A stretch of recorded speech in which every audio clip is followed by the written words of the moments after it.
3 balks in 1 at-bat, leading to an ejection. Pennant races are heating up, but also the 4 walks the Blue Jays gave Judge last night.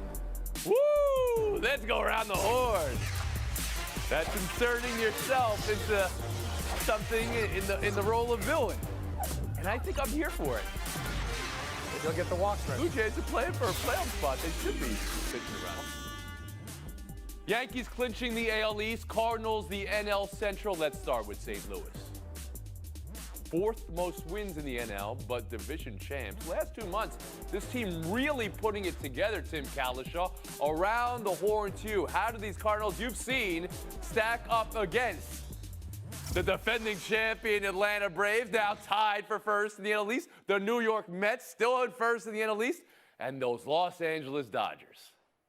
The National League is loaded, and so it's going to be a tough road to travel, but I would never put anything past the Cardinals in October. You got Goldschmidt and Arenado leading the National League in slugging. You got Goldschmidt leading the National League in OPS.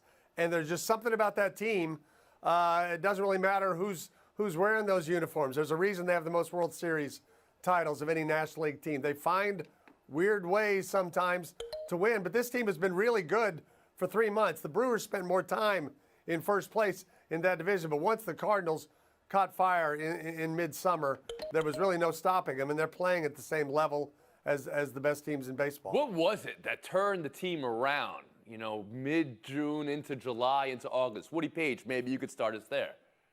Oh, yes, I will. Molina had been hurt, and he is the captain of that team. He is the force behind the plate. I mean that literally and figuratively. And Pujols came out of nowhere. People thought he was just on a goodbye tour, and he suddenly started hitting home runs. He started being in the lineup on a daily basis. Those 2 veterans who may be in their last years, who knows, they might come back, but you add them to what Tim was talking about with Arenado and Goldschmidt, who could finish 1-2 in the MVP in the National League. Since the All-Star game, they've had the 2nd best record in baseball. I think that when you ask the question about the emergence of Pujols and Molina late in the season, that gave an added dimension to what they were accomplishing. Clinton Yates, look at the NL for me. Give me the rankings, and where do the Cardinals fit in that? Well, to answer your first question, I think it's Quintana and Montgomery coming to bolster that pitching staff at the trade deadline that really gave them some stability that made this team a little different. They're still known to sometimes have scoring droughts that I think are going to be a problem. But I think what matters the most here, Tony, is the matchup situation. They would be, if the playoffs started right now, up against the Phillies. The Phillies can barely beat the Cubs, and they're a team that's been in free fall for quite some time. So when you think about what the Cardinals do from all of the lore of the team and all that, yeah, that's a factor. But the matchup there, I think, bodes well for St. Louis. And Kevin Blackstone.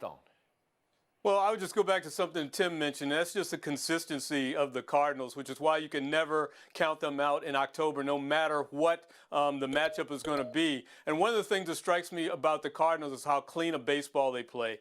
They do not beat themselves. They will find a way to beat you. They lead yes, of course. Exactly. You can look right there in the stats. They lead the league in the fewest errors committed. So they're going to be clean behind the mound. So that's what always gives them a chance. They're not going to beat themselves. And as we pointed out, I mean, they have the pop in that lineup that can explode on you at any time, and they get a lead, they're not going to give it up. And that's what you're seeing from the Cardinals, seeing very clearly with those new specs you're wearing. And look at the lenses there. I mean, are there even lenses in those glasses? That's how clean those are. Unbelievable. Kalishaw, last word on St. Louis, please. The last World Series they won, 2011, a memorable series against the Rangers. Pujols and Molina were veterans then. That was 11 years ago. And so you're saying they have experience. Their experience they're still getting it done. Has experience. Incredible. That's exactly right. If we had time, I would ask you to break down Lars Nootbaar and his celebration yesterday, walking around with a microphone and doing your job for you. But in the meantime, you'll just get mutes because Lars elevated it to an art form. Well done, Lars. We'll move on. Now the Yankees. How about the Blue Jays last night? I said they're playing villains. They're playing for a playoff spot. They should be making the best idea or pitching around Judge with games on the line. That's what they did. 4 walks for Judge. We'll get to that in a second. But the Yankees, to have been able to put off collapse Because there was a time where it looked like 15-plus games was going to fall apart. Never got inside 3, but somehow fell closer. Clinton Yates, around the horn to you. What is the expectation now the Yankees have clinched the division? To be clear, my expectation for this team was never World Series or bust. I just don't like the brand of baseball they play. However, I think that morale is as high for this clubhouse as it's been in a long time. You mentioned how it went from a 15-game lead to a 3-game lead. They jumped in with a little 7-game stretch there, even though they lost to the Blue Jays the other night. But here's the thing that struck me most. Booney said after a game, he said, listen, the fact that Judge was on that tear, it actually loosened up a lot of the players to be able to do what they do. And so to me, that's about as good of a situation as you're going to get. You could have argued that this was going to be a major distraction in terms of cameras popping into every single AB. Hasn't been the case. It's made the team a little bit steadier in their lineup, and everybody is in as good a position as I've seen them, be in the last 6 weeks. Clinton doesn't like their brand of baseball. Oh, okay, all right. And it's not World Series or bust for the New York Yankees? Woody Page, where do you come down on that? Yeah, Clinton's here talking about branding, not about the team's performances. But it went from 15 and a half games, the Yankees did, down to 3.5 that they were leading the division by. So who are we going to get in the postseason? Are we going to get that team that struggled mightily during the middle of the season, or the one that's won 8 of its last 9 games? I don't think you know that. I felt this morning like they are the MLLs, meaning most likely to lose in the early rounds of the playoffs when they finally get past their bye. I just don't think overall, I'm not disagreeing with Clinton, I just don't think they're really that good and that persistent and that consistent. Okay. So well, if you're not disagreeing with like Clinton, I'll give Clinton the point back. And we recognize, Clinton, what you're saying. You don't like their brand of baseball. It's the home run or nothing style of baseball that they've been playing for the last decade. Tim Kalishaw, expectation for this team now that they've been able to steady the ship a bit? I'm kind of with everybody else. I don't have very high expectations. A lot of really good teams slow down toward the end of the season. The Yankees are 34 and 36 over the last 70 games. Yeah. That's a long time to be chugging along at just under 500. I don't think their starting pitching scares anybody. It's certainly not at Houston's level, and it might not be at Cleveland's level if that's who they end up playing in the first round that they play. So they obviously have a few bats that bother people, but some of the hitters still aren't healthy. I just don't think they're primed to do much in October. Kevin Blackstone. Well, I think Houston is the team to beat, and I've thought that all season long. But I'm not going to dismiss the Yankees, and I'm not going to say that the Yankees in New York City go into a season playing just to be in the playoffs. They go into the season to win the World Series. And you can't argue with anybody about that. In the Bronx, they expect this team to win it all, and I expect them to go into the postseason thinking they can win it all. 2020 vision from Kevin Blackstone, of course. Real quick, the strategy here, all right? We saw a lot of full counts, but 4 walks to Aaron Judge, Clinton Yates last night from the Toronto Blue Jays. You're all right with that? I'm 100% all right with it. First of all, he leads the league in full counts this season. That should be a big part of why your offense is getting better because, hello, people are seeing more stuff and you're adding up pitch counts in situations where you otherwise wouldn't have to deal with that. I think it's great for this lineup. I think it's important that nobody can accuse the Toronto Blue Jays of serving him up beach balls. Okay. They actually. Yeah, I mean. So I mean that's been the accusations lately. It's been a week people are now. trying to let him hit him. Sometimes these things get a life of their own. It's been a week now, but if the team's winning, I don't think there's too much pressure on Judge. We'll move on. Football now. Las Vegas Raiders 0-3, already resorting to closed-door meetings with the owner. This team made the playoffs last year. They added Davante Adams. And they changed coaches. Josh McDaniels, the head coach this year. Woody Page, around the horn to you. Fair to question Josh McDaniels after this first start? Absolutely. I'm familiar with him. He was the coach of the Denver Broncos. Guess what? He hasn't won a game as a head coach since November 10th of 2010. I mean, that's 12 years. Right. We know what's happened in between. I like him as an offensive coordinator, but there are a lot of offensive and defensive coordinators who couldn't become head coaches. And look at Bill Belichick's coaching tree. it's got a lot of withered branches when you think about it. There's 10 guys that have coached in the NFL that were training under Belichick, and it didn't work out for them. So far, if you look at the overall talent on that Raiders club, even though they spent a lot of money during the offseason, Adams has been the only one that really has emerged from that. They have a terrible offensive line. It's not all of Josh's fault, but he's the one there. He's going to get all of the criticism. Jim Kalisha. Well, I would just say, other than Peyton, I'm not dismissing Peyton Manning. He had a 2-year run with the Broncos. Other than that, 2-year run of success. Other than that, the only coach to win a playoff game the last 15 years in Denver is named Josh McDaniels. His time there wasn't successful, but he did have that Woody's brief shaking moment his head. where No, they he beat knows it. Pittsburgh and moved No, on to the Fox next round. was that. That I wasn't think it's too McDaniels. early to panic. I think the only thing they've done that's really bad, and it's pretty bad, is blow a 20-0 lead against the Arizona Cardinals. Yeah, that's bad. That's not a team that you should let. That's not bad. a team you should let come back on you and win and get into overtime the way Kyler Murray did and all the rest. They do have offensive line problems.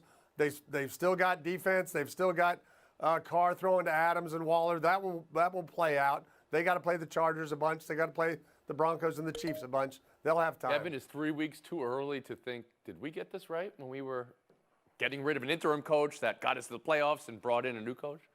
Exactly, because you handed the new coach, who hasn't been successful as a head coach, a playoff team. 10-7 last year, started last year 3-0, by the way. So I don't think it's too soon to start wondering why you jettisoned someone who got you in the playoffs and had a lot of emotion on that team, and now you've apparently improved, or so we said in the media, improved your roster in the offseason, and then you're off to this start. It's not a good look, and if I'm not mistaken, since the year 2000, teams that start out 0-3 don't have a very good chance of making the playoffs. Clint Yates. Yeah, I wish Tim Kalisha was one of my parents in high school. 3 strikes, you're not out. You'll be fine. But listen, Tony, I tell you all the time, good teams beat bad teams. That's why they're good teams. Bad teams lose to either good teams or other bad teams. Every single team that the Raiders have lost to, the only team those teams have beaten are the Raiders. All right, this is not good news. That team is in a terrible position. I was wondering right now. where you were going. Definitely time to hit the panic button. Very small sample there. Raiders Broncos this weekend. That is Josh McDaniels versus Nathaniel Hackett in the coaching matchup. Could come with a parental warning, maybe. Mature audiences only. We'll be back. Buy or sell next. Shots on goal. Get something generated. You don't have that many times to play with each other till you get to the And World Cup. Blackstone. I'm selling that this is any way to ramp up for the World Cup. You know what Germany and England just did a couple of days ago? They played to a 3-3 tie. I mean, they were balling out. That's the way you Okay, get but that prepared. was You play for England's something first for game real. that they played in months where they were even the True. semblance of a squadron. They still have some very They're real playing for problems, too, in that example that you're getting there. Jordan Peacock. I mean, he's dominating the Bundesliga. He's not on this roster right now. Pulisic, who missed the last World Cup, now we're going to see him against the greatest stage. They're completely disconnected. Not great, Bob. From Blackstone, good-looking showdown last night. Marlins Mets, 3 balks in 1 at-bat. Richard Blyer last night went around the horn himself, and not in a good way. He argued about it. He was ejected. Clinton Yates, you blaming umpire or Blyer here? I'm blaming Blyer. Listen, Tom Payne, the first base ump, he's umped a couple of different playoff series. He's not a rookie, but that can't happen getting to 3. Make an adjustment after 1, never mind 2. If you get to a 3rd one, you're obviously just trying to make a point, and you ended up getting run for it. Not smart. Stone? Well, I'm going to blame the umpire. I mean, come on. It's September, last week of baseball. What are we talking about here? One team, it doesn't really matter. You want to call 3 balks? No, just call 1, and let's move on. Get the game over with. Come on. Get the game over with maybe the best point there. But it does matter to the Mets. They've been first for 170 days in the last 172, and now they're back to being tied. But nobody knows what the balk is. Nobody knows what a balk is. That's the point here. Yes, and he stopped. He did stop. That's why I'm not giving the point to you, Clinton. We'll move on. Dolphins-Bengals tomorrow. Matchup of Tyreek Hill, Eli Apple. These two plain don't like each other. Last year, AFC Championship game, Apple had a tackle on Hill that went a long way for Cincy to win the game. Now they're meeting with different teams. Bengals teammates say they have Apple's back. Kevin, how many Bengals will take for an Apple to corral a Hill? It's a good question. I would say it'll take about 3. But whatever you do, at least have one Bengal behind Tyreek Hill at all times. I mean, the other day we just saw him running through the field, nobody near him. That's ridiculous. Can't do that. It's going to take one actual Bengal tiger, just like those white helmets that they're breaking out on Thursday. Forget about Eli Apple. Why are you talking about that guy? You just came off the biggest win of your season, and you're mentioning him? He's already lost a psychological battle, Tyreek Hill. No need to talk about that, dude. White helmets. Thanks for reminding me about that. I like that. No, I'm excited. Point. Yates. Showdown 3. Dick Bucket. Bears Twitter takeover. You're looking at it. Hello. And some pocket tweets. And maybe he's searching for, restaurants in his vicinity. But who knows? He doesn't mean to tweet this. He doesn't mean to tweet that. He does mean to tweet this. Clinton, grade the takeover. A+. It reminds me of the Bears' offense. False start, illegal motion, illegal shift, delay a game, and then you got to call a timeout. We love this, Butkus. Please, more of him. We don't love this. Please, can we get Dick Butkus away from social media? This is an embarrassment. What is this guy doing? He doesn't even know how to operate his own phone, for goodness sakes. Oh, my goodness. This is the Bears' offense. That is fire take from Yates and get FaceTime. If you don't know, America's fastest growing sport is something that happens on a court with rackets. It's not tennis. It's called pickleball. And now LeBron James is investing in a new franchise in Major League Pickleball because the league is expanding from 12 to 16. Listen, there are members of this show that play this game quite a bit. I'm not one of them, but you know how I know how good it is? Because Venice